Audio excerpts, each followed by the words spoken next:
Welcome to the Southwest Florida Online News Podcast, hosted by Angelina Asante. Hi, this is Angelina Asante. Welcome to this episode of Southwest Florida Online News. Today, my guest is Neff.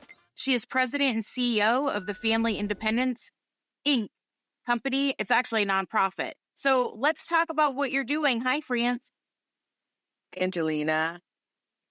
It's good to see you. So for people who don't know, you and I were teammates at Women's Red Sox Fantasy Camp last month. Yeah, what an awesome time we had as teammates. Pretty good time, lots of laughs, and you had a really nice, impressive double your first time at bat. So congrats to your hockey. And then when I asked you, I figured you were a former softball player, and you told me you'd never picked up a bat. And I said, what? So impressive baseball skills there, lady. My very first time playing, and I'm so excited to keep chasing that double so I can do better. That's a heck of a way to have your debut. Now, you told me that you run a nonprofit facility taking care of homeless people in Boston. And I said to you, wow, we have homeless people in Florida. And when it gets cold, everyone gets panicked around here and they open up everything they can because people are cold. But it's not Boston cold. So can you tell me, how did you get started with this idea? I've worked with families most of my career, and I've worked in this particular organization. Well, I worked with families under family service, and a program was called Family Independence. And so at that time, just serving teen parents who were experiencing homelessness. And then in 2015, we added adults experiencing homelessness. 2017, when family service closed, I incorporated Family Independence. And so we became an independent program serving the same population. And so we have two parts of the program where we have a young parents living program. So we serve young parents that are experiencing homelessness. And then we have the emergency shelter side, which we serve families experiencing homelessness that need emergency shelter. So that's the folks that are part of the larger issue in Boston, where we have a problem with homelessness right now. So I've been doing this work for a long time. Now, do you find with the young parents that are without homes, it's because their parents have kicked them out, or what is the reason for it? Well, sometimes it's that they might have, because they've become pregnant, they're not able to live at home. There's a wide variety of reasons why they can't live at home. Sometimes the parents themselves are living in subsidy. And so once the child has a child, adding them to the lease is a problem. And so they find themselves without a place to live. Sometimes they come from homes where there's a lot of high-risk activities. So maybe they're put out because they're not getting along with family members. But sometimes it's really overcrowded issues that causes the teens in particular to become homeless. Mostly, a lot of what we see is that parents are in subsidy themselves and cannot add another person to their subsidy.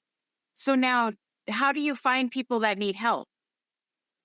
So we have a contract with the Department of Children and Families, which is the department that oversees all things young people. That and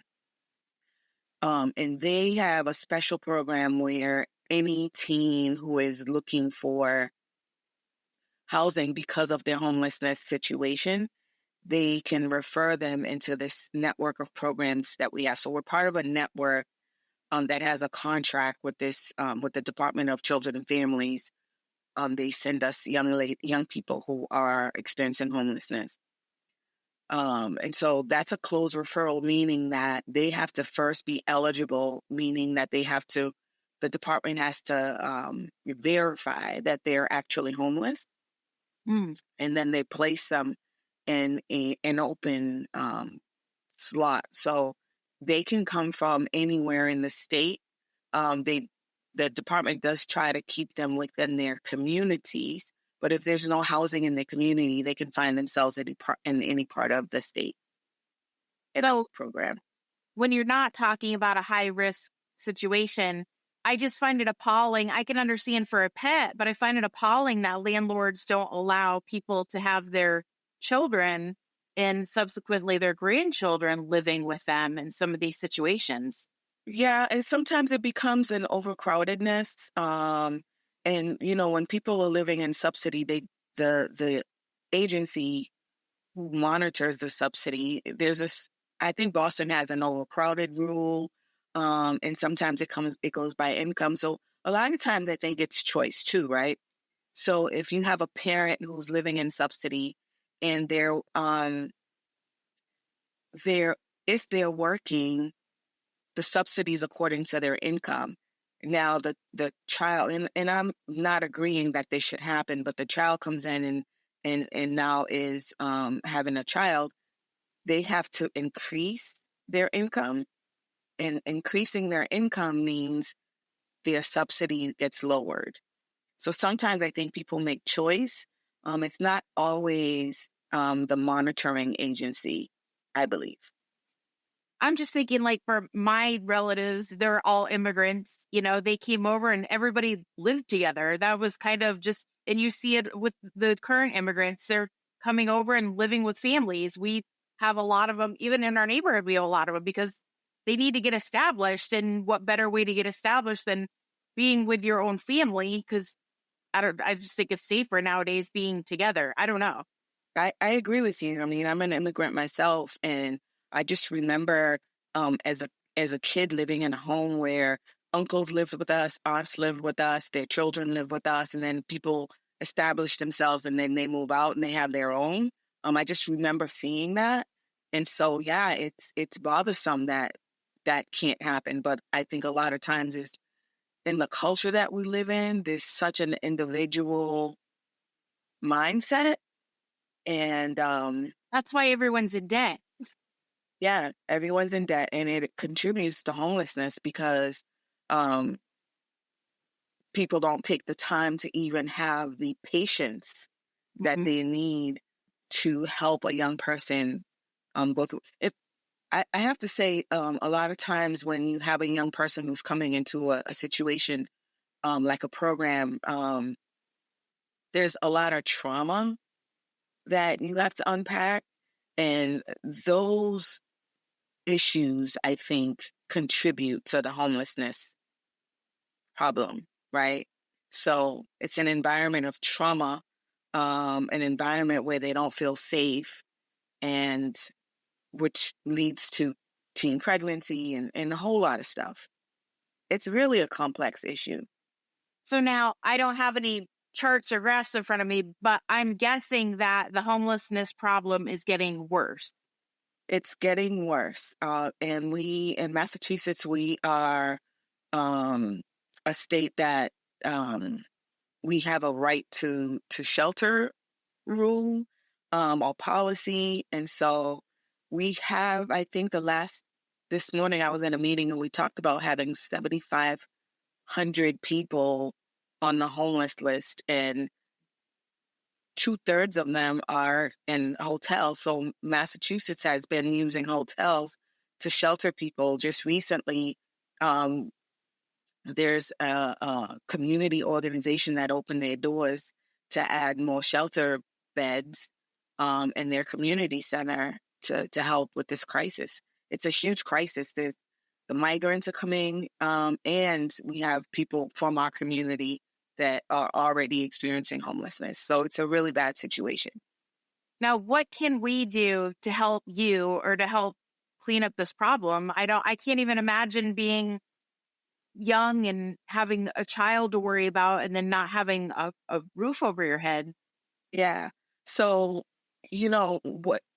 what can be done? I think the idea of my hope is that we can build a network of landlords who are willing to open their properties to rent to the folks that are coming through a program.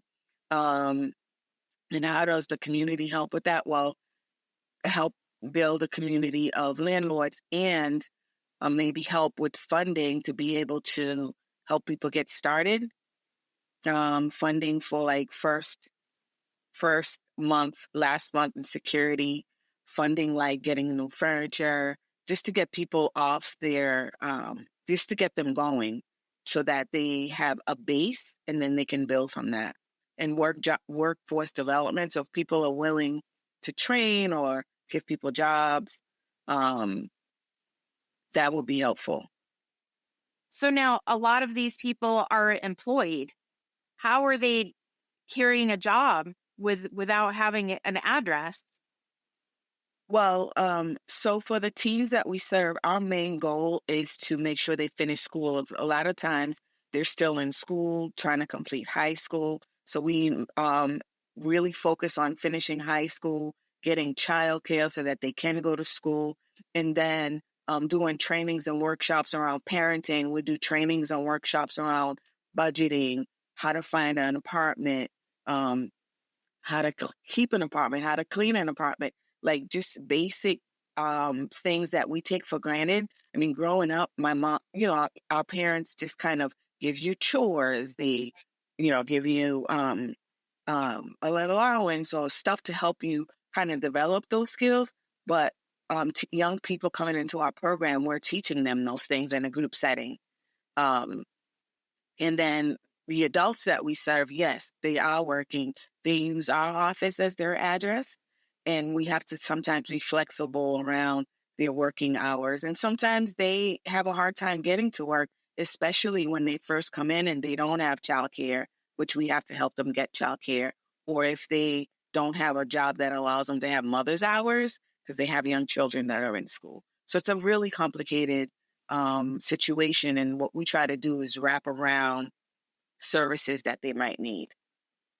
So I know I've touched upon it briefly. We have a problem in Florida too. People don't realize I mean, you see Florida on the news. It's no picnic. There's a lot of danger down here, but especially for homeless people.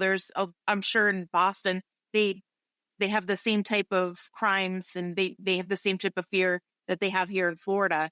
What is your long-term goal? I know you're based out of Boston, but is this a program that we should all be trying to look for in our state?